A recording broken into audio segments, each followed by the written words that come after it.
Hello and welcome everyone to Love and the Planets, and I'm Margaret Gray in Dublin. And I'm Armand Diaz in New York. And I never said, of course, Armand, that this is the week of February 19th.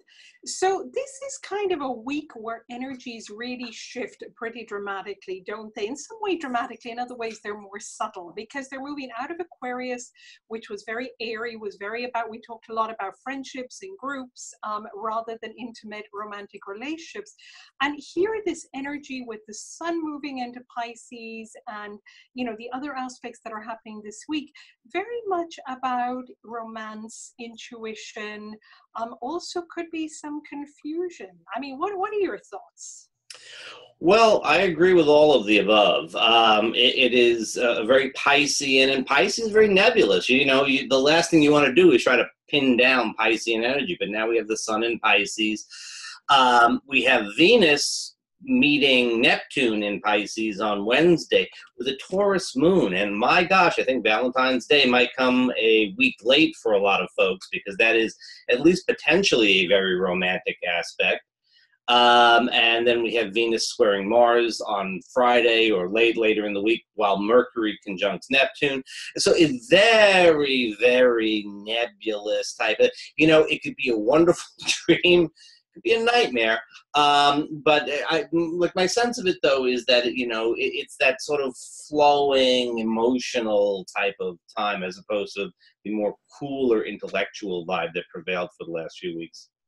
Yes, it's not as detached, really. It's not about the bigger picture. It's more about how am I feeling? And I think that's really the key, that we're much more in our feelings. And of course, intimate relationships are all about feelings. So I think that's so important. Also, the other thing is that lovely Venus conjunct Neptune, middle of the week on Wednesday, it's also very creative. So one thing I'd say, maybe to combine creativity with romance, a wonderful time, of course, for artists or musicians, for people to go to a gig. Maybe if you're playing music, Armand, people can come and see you play. We're playing on Friday at the Abbey Tavern in New York City, but that's in Venus Square Mars. But I want to point out, though, that you're right. It would be great for paint night on Wednesday or something like that, like a little bit of art, a little bit of romance type of thing. One thing that you might want to be a little bit careful about with all this Neptunian energy is booze. There's a little escapism that goes with Neptune and Pisces, and it's fine, to an extent.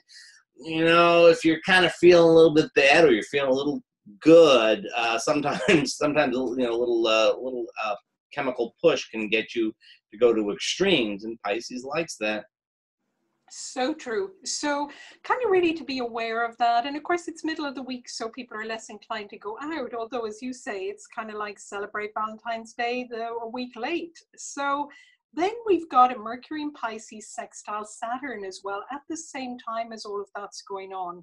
So, my thoughts about that was that really, you mentioned the moon in Taurus. So first of all, maybe going out for nice meals might be nice, but also, doing something in the home might be nice, planning to, do some decorations, put a nice picture up, take some photographs, take some selfies.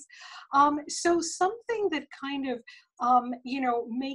creates something concrete. I always think when Saturn comes along, but also to be aware that, with the Mercury in Pisces, there can be a little bit of confusion in what's being said, and just to be careful with the Saturn of how it comes across. Well, yeah, I think that, the Saturn energy around midweek is going to kind of ground things out and stop Mercury from going too far. Mercury meets Neptune on the weekend at the first quarter moon. I think there might be the tendency to just sort of, say whatever sounds good in the moment to kind of get where you want to go, especially with Venus square Mars. There's really, don't forget the moon is waxing. We start the week with the moon in Aries waxing. There's a real return of passion in this week. There's real sexual energy that goes through, in addition to the other emotions that are liable to be in play. Although, Venus square Mars, I think, is always kind of a horny sort of aspect, but with Venus in Pisces and Mars in Sagittarius, it might be a little bit of a conflict in terms of, well, what I want and what I think I should want, or, where I'm, what I'm attracted to and sort of where my feelings are. There might be a little bit of a conflict there within each of us at that point in time. That's a really good point, although it is kind of exciting. And I think that's really that it adds a little bit of maybe an exciting edge to the otherwise very Neptunian energy, because Neptunian energy can also be like, well, do we want to do anything, or should we just sit and kind of drift or whatever? So I think the Venus square Mars says maybe, oh, come on, let's go. Let's maybe plan a day out and do something that is exciting.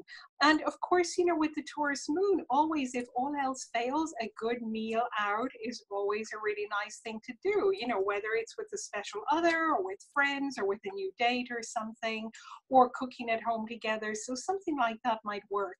I agree with you with the Mercury Neptune conjunction. I think, to be careful. Of course, I'm biased. I have Mercury in Pisces, so I love Mercury in Pisces, although I may be floating away with it. So with the Mercury Neptune conjunction, yes, but it's a wonderful time to dream. So maybe again to sit down with special people, and it's a wonderful time to do a vision board. What do you want in your relationship? What do you want together in your relationship? Use photos, use images.